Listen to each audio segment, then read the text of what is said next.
Welcome to Choice Classic Radio. Like us on Facebook, subscribe to us on YouTube, and help keep this show alive by donating at choiceclassicradio.com. For more of your favorite old-time radio shows, join us on our companion podcast, Choice Classic Radio, Mystery, Suspense, Dramas, and Horrors, where we bring to you the most mysterious tales that the golden age of radio had to offer. And now, with 677 episodes made, airing on the Mutual Broadcast Network from 1937 to 1954, we bring to you The Shadow.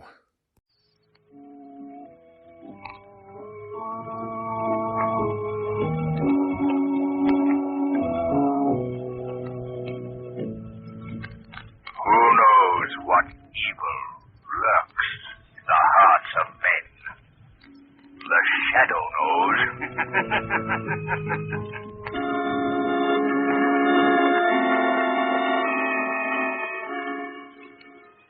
Your local blue coal dealer presents The Shadow.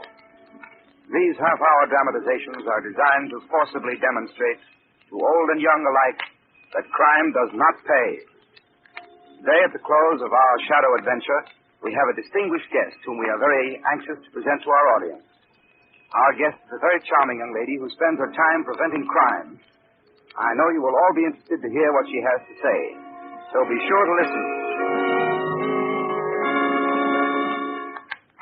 Before today's exciting adventure with the Shadow, a word with you homeowner. Wouldn't you welcome steadier, more healthful heat throughout your home this winter?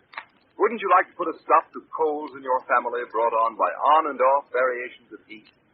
Then be sure to order Blue Coal next time you need to supply a fuel. It's America's finest anthracite. Your family will enjoy Blue Coal's dependable, even warmth. You will welcome its greater health protection and all-around economy. Ask for Blue Coal by name. It's the solid fuel for solid comfort.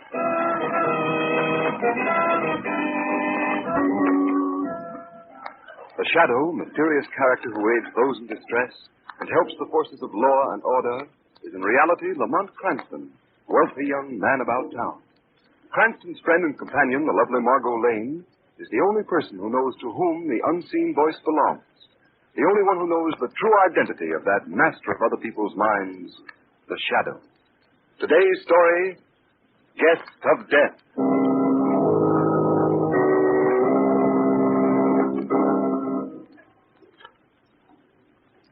Guard, this is certainly a tremendous prison, isn't it? I had no idea it was so big. And this is your first visit here? Yes, Mr. Kesey. I'm in town on a convention. One of the boys gave me the pass to the prison. I was afraid he might be playing a joke on me that it might be a fake. Oh, the pass is quite good, quite good. Entitled you to a complete tour of the prison. Why, well, it'd be something to tell the folks back home. Oh, excuse me, guard.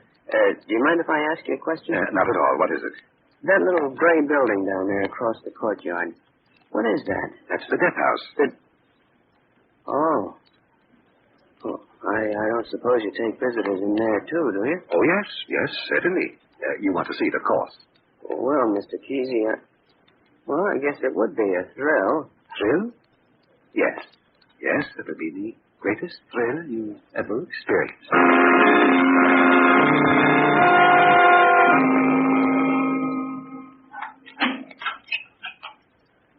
Now, here's the last night on your tour. Step right in, please. Thank you. What place is this, Mr. Kesey? The building you saw across the courtyard. The death house. Oh, I see. Oh, don't be afraid. Step right in. Oh, thank you. There, you see? It's not an unpleasant room at all, is it? Well, not in appearance, no. But, Mr. Kesey, when you start to think of the men that have died here, Oh, nonsense. Death is nothing to fear. There's a majesty and nobility about it that makes people's revulsion stupid. Those benches there are the observer's seat. The pre-execution cells are just beyond that door. And this, as you see, is the electric chair. Yeah. Say, it's quite warm in here, isn't it? I suppose a bit. This panel here is where the executioner stands. He holds his hand on this switch, and at a signal from the warden, he throws it in, like this. Oh, now, don't be alarmed. Shouldn't we leave now? First, of course, you'll want to sit in a chair? But, No, I hadn't thought of anything like that at all. My. You're a timid soul. Why, this is an experience you'll never have again. Here, let me help you. Just sit right down. Well, if it's the customary thing, why... Of course. There you are. You see, nothing to it at all, is there? Imagine men have died just like this. Yes, men have died. Just like that. Here, I'll show you how it feels to be stepped in. Well, I can imagine how There, the chest strap across here. You've thrown that a bit tight, Mr. Kesey. I stuck the wind out of me. That's the way it goes. Now the right arm strap, like that. And the left. Oh, this thing certainly hugs a man close, doesn't it? Yes. Powerful embrace. Now we'll strap the left leg. And the right leg. Like this. Now. There you are. Ready for the most noble and majestic experience of all. God. What do you mean? Yes. No! Keep away from that! Don't!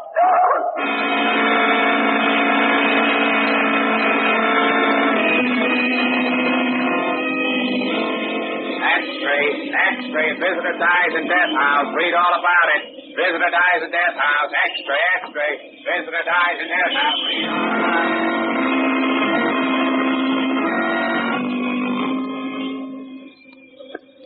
Shall I call you a taxi, sir? Yes, please. Well, Margot, how did you like the opera? Oh, it was simply grand, Lamont, but I'm tired. I'll be glad to get home. Read all about it. X-ray, visitor dies in death house. What's that? Visitor dies in death house? Oh, now, Lamont, please, let's not spoil a lovely night with scare headlines. People are liable to die most any place. Your cab, sir? Read all about it. Visitor dies A boy! in death house. A boy! Our cab's waiting, Lamont. Just a moment, Margot. I have reason for wanting to know the story back of that headline. Paper, sir? Yes, son. There you are. Oh, thank you, sir. Read all about it. X-ray. All right, Margot. Sorry to keep you waiting. That's all right.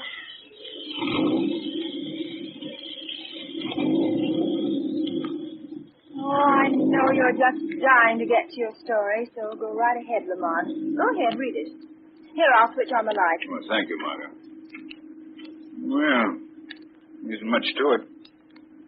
Newspaper's strangely brief. Merely the headlines and a 7-line box on the first page. What did it say? Well, simply that a visitor died in the death house on a tour of inspection. There doesn't seem much in that to excite the imagination of the shadow. I'm not so sure about that, Margot. Surely you don't see anything sinister in such a bare announcement, Lamont? That's just the point, Margot. The account is too bare. What do you mean? Well, the newspapers don't seem to know anything. And it says here that the prison officials are saying nothing. Oh, perhaps there's nothing more to say. There's an old proverb, Margot, to the effect that virtue rarely lies behind a tight lip. Well, I noticed that ferret gleam in your eye, so I might as well accustom myself to the idea that you're off on another adventure in crime. Yes, Margot. Off on an adventure that promises to be one of the most exciting I've ever had.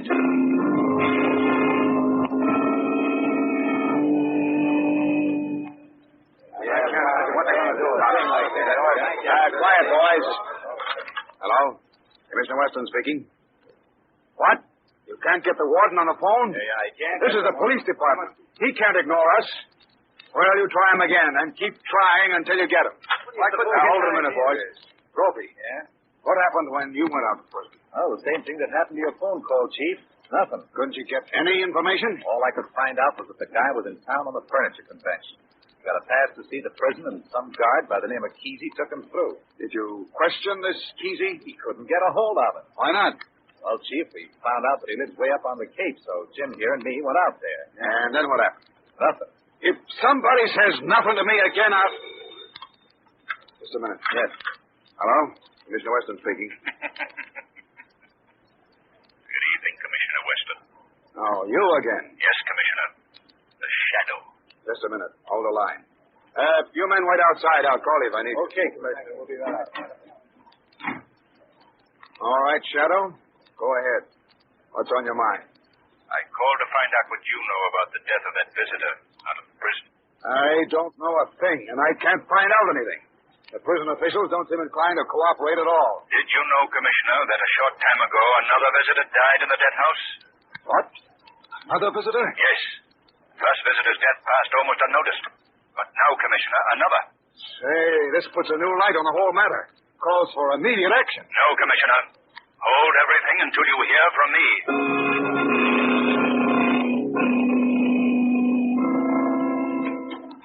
Oh, hello, Margot. Come in. Don't take your head off. We're leaving right away. I just get to your house, and then we have to leave. What's all the haste about? We're driving up to the prison. Oh, Lamont, don't tell me you're still thinking of that visitor's death. Thinking of it. Margot, I've discovered some things that make me feel I've got a big job on my hands. For one thing, I've discovered that another visitor died in that same death house. I've come to the conclusion that there's only one way I can find out what's back of it all. And how is that? Here. See this? It's a visitor's pass. Yes. I'm going up there and go through that prison, just as those other men went through, as a visitor. Oh, no. No, Lamont, you mustn't. I've got to, Margot. It's the only way. Well, I'm not usually given to superstition, Lamont, but there's something supernatural, something unearthly about those deaths. I don't want you to expose yourself to the same fate that overtook those poor men. I won't let you do it. Come now, Margot. Don't let this get the best of you. Oh, Lamont, I'm afraid. I'm afraid.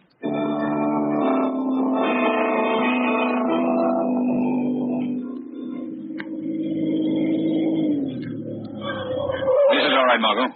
Park the car right here. Now, that's the entrance to the prison down there at the bottom of the hill. Lamont, I wish you wouldn't go through with this. You may be walking to your death. Don't worry, Margot. You stay here in the car. And remember this. Don't lose your courage, no matter what you may hear or what you may see.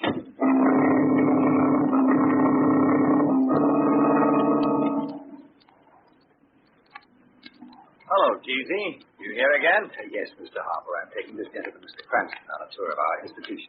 You'll have to be searched, sir. Raise your arm, please. There you are. When are they going to stop handing out these visitors' passes, Keesey? Stop? Why should they do that?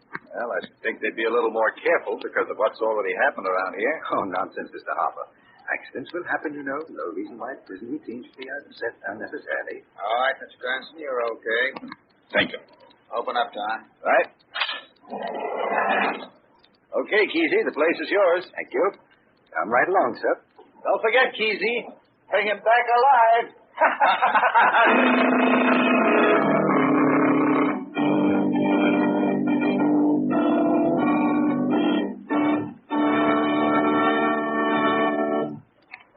We'll return you to the second half of the Shadow's exciting adventure in just a moment.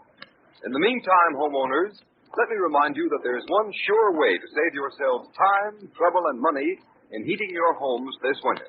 And that's by insisting on blue coal when you order your next supply of anthracite. With blue coal, you'll get steadier, more dependable heat at far less heating cost. For blue coal is mined from the heart of the northern Pennsylvania fields, the richest hard coal deposits in the United States. Each carload, as it comes from the mines, is washed with 12 1/2 tons of water for every ton of coal to remove any existing impurity. Then the coal is carefully styled and finally submitted to a thorough laboratory test by inspectors. Only the coal which meets the high standard of quality is accepted for shipment to Blue Coal dealers. Blue Coal's harmless blue coloring guarantees you that you're getting a coal that has been quality tested, a coal you can be sure is superior in every way. You'll find that blue coal banks more easily and gives you longer firing periods. And it saves you money by burning itself down to a fine ash. Blue coal will heat your home with a minimum of attention and a maximum of heating comfort and efficiency. So call your nearest blue coal dealer for better heat at less cost this winter. You'll find his name listed in the Where to Buy It section of your classified telephone directory under the words Blue Coal.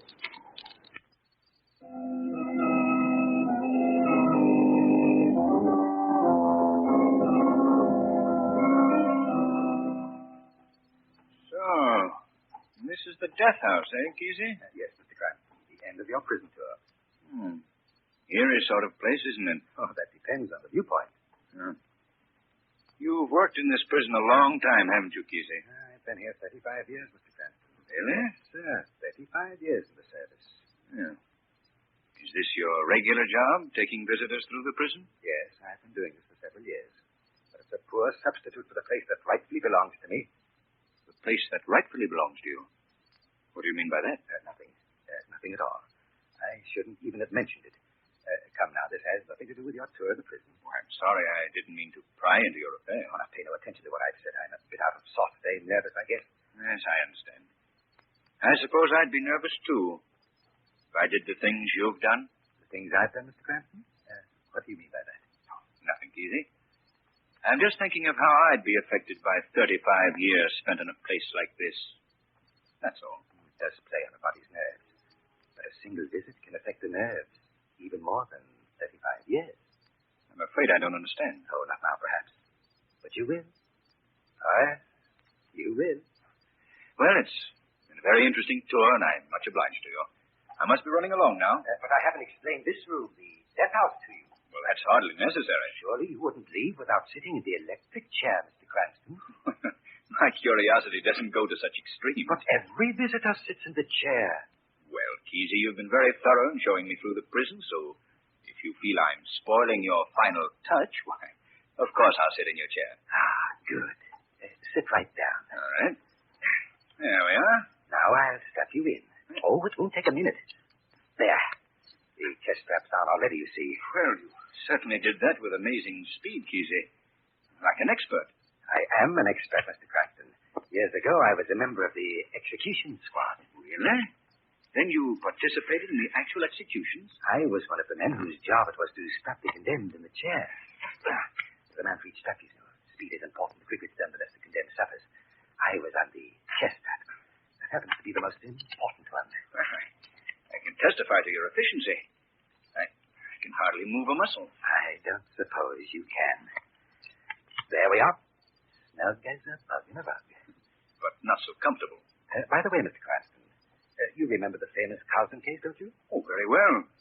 Cosden was brought to justice as a result of the efforts of a character known as the Shadow. Then surely you must remember me.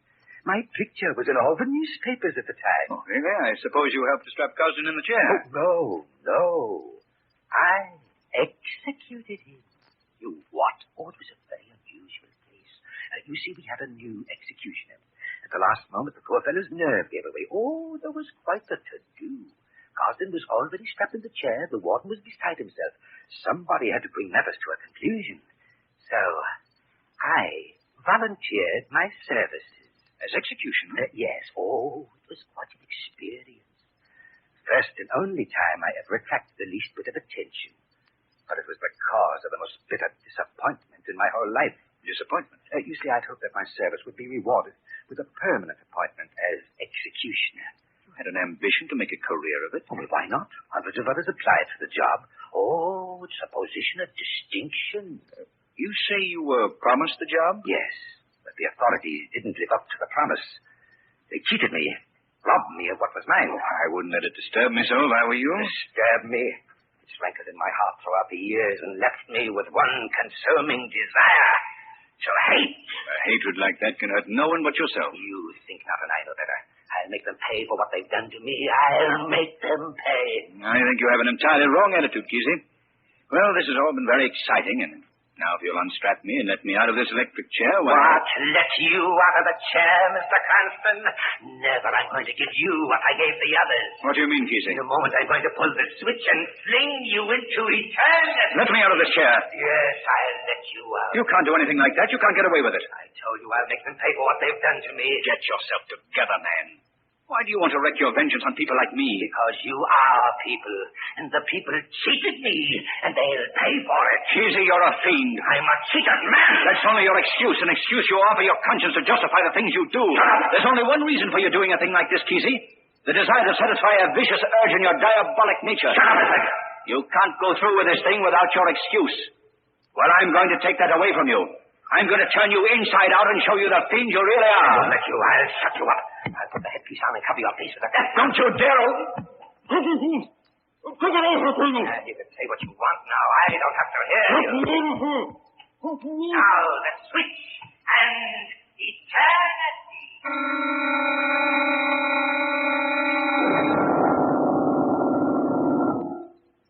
You wanted to get out of the chair. Very well. I'll take you out now, Mr. Mr. Cranston. I've killed him. He's dead.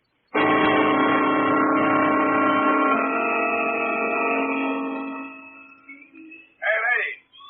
You can't park here all day. You'll have to move along. I'm waiting for a friend, officer. Don't you know you're not allowed to park within 500 feet of a prison? But my friend should be along any minute now. Where is he? He's in the prison. He's a visitor. Visitor. Did you say he's a visitor? Yes. What's the matter, officer? Why do you stand there like that? Tell me what's the matter. Officer!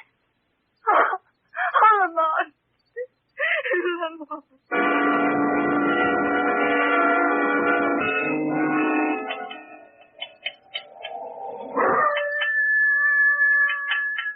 Can't figure out why people have their water pumps outside the house so they'll freeze. Oh, here you are, Mr. Kesey. I don't expect this water pump will give you any more trouble. Leastwise, not tonight. You've done a good job, Mort. Sorry I had to get you up on a night like this. Tain't no pleasure plodding up that there sand road any night. Say, what's the matter with that hound dog of yourn? Doing a powerful lot of howling tonight, ain't he? Yes, quite a lot. They say hounds howl like that when somebody dies. Dies? Yes, I've heard that said. Jiminy crickets. It's enough to make a body's skin creep. You don't suppose they see something, do you? A spirit, I mean? No, it's nothing. Forget it. Don't reckon even spirits would come up here. Does he often howl like that? I've only heard him do that twice before. Tonight makes the third time. Well, now there's your water pump. Fit and fine, Mr. Kesey. I'll be getting on down to home now. Good night to you. Good night, Mort. Right. Here. Come here. In the house. You go on. Enough of that now. Lie down. Chicken-hearted old hound. Just like a human. You fear death, too. That fool Mr. Cranston I sent to eternity today, he was afraid of death. But that didn't save him. He's no more. He's dead. And I'll send many others after him. What was that? Who's there? Who's out there? Is that you, Mort? No, Kesey. Mort is well down the hill now. There's nobody out there. I'm right here, in your house. Right here in the room with you. I know where you are. You're in this house. You see, I'm not in the closet. I'm right here, behind you. Who are you? What do you want? You, Kesey. I've come for you. Don't you touch me. Don't you come near me. Surely you're not afraid of death. Death? Remember, only fools fear death, Kesey. Get out. Get out. I'll frame you. I'll kill you here. You have a poor aim, Kesey. Get out. Out. You see, it's useless, Kesey. You can't destroy what you can't see. Why have you come here? To end your criminal career. I have committed no crime. I'm going to make you confess to the murder of those innocent visitors at the prison. I don't know what you're talking You about. cannot lie to me. I know. You killed those men in cold blood. That's a lie. I'll admit you're clever. You did your job with fiendish genius. But you're at the end of your rope, Kesey. The only hope left for you is to confess and clear your soul. Oh, no, I'll admit nothing. Leave me alone. I won't confess. Oh, yes, you will. I'm not through with you yet. Look, Kesey. In this corner of the room. Right here. That's it. Now watch carefully. And you'll see someone you met not many hours ago. Look, Kesey. Look. Cranston. There. Now you see standing before you the man you strapped in the chair a few hours ago. Go away. Go away. You're dead. You're dead. Confess, Kesey. I killed you. You're dead. Confess. I won't. Go away. Confess. Wait. Confess. All right. I did not kill him. But I'll never be taken alive. Never.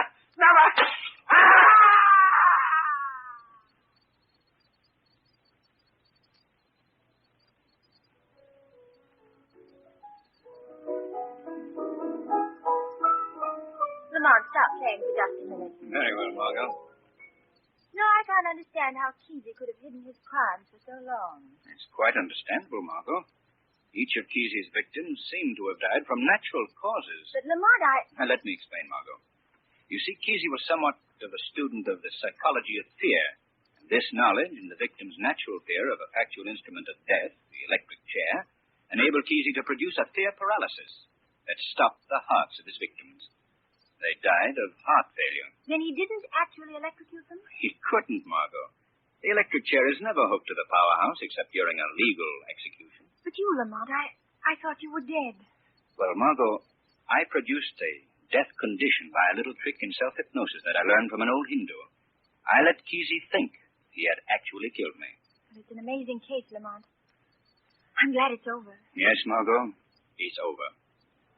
Kesey was a fiend consumed by the heat of his own hatred. He's now the many destroyed. And who knows, perhaps theirs is the final and most complete vengeance.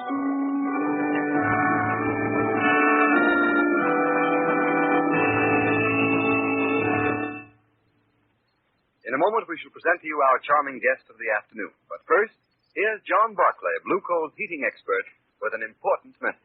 Thanks, Ken Roberts. Friends, I'm not going to do the usual thing and remind you just how many days are left before Christmas. But I do want you to know that a Blue Coal heat regulator is one present a man can give that he and everyone in his family will certainly appreciate this year and in the years to come.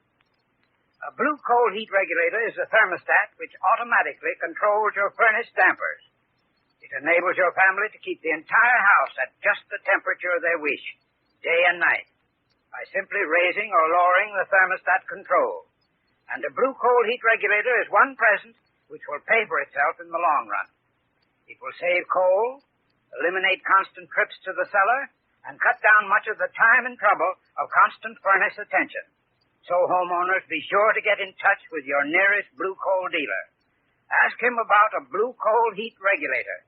It's one Christmas gift that will be long appreciated by every member of your family. I thank you.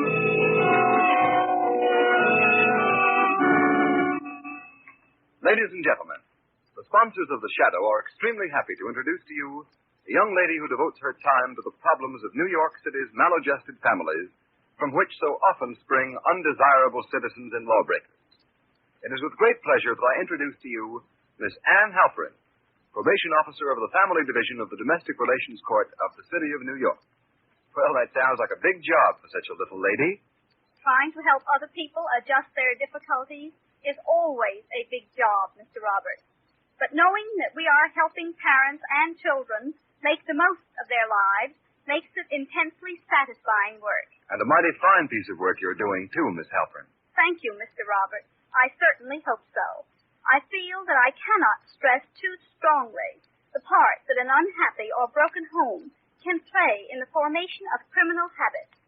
The Domestic Relations Court attempts to check the problem at one of its roots, just as you attempt to meet it in another way, by showing your listeners so dramatically and convincingly the folly and complete futility of crime. Thank you, Miss Halperin. It makes all of us feel we're doing something really worthwhile, especially so knowing that you and your associates in the business of crime prevention believe our efforts are not in vain.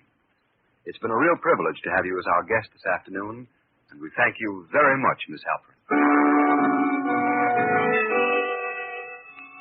Today's program is based on a story copyrighted by The Shadow magazine. All the characters and all the places named are fictitious. Any similarity to persons living or dead is purely coincidental. The Shadow magazine is now on sale at your local newsstand. The weed of crime bears bitter fruit. Crime does not pay. The Shadow knows. Next week, same time, same station, Blue Coal, America's finest anthracite, will again present another thrilling adventure of The Shadow. Be sure to listen and be sure to burn Blue Coal. That concludes today's episode. We'd like to thank you and remind you to donate at choiceclassicradio.com. Remember, your donations make episodes like this possible.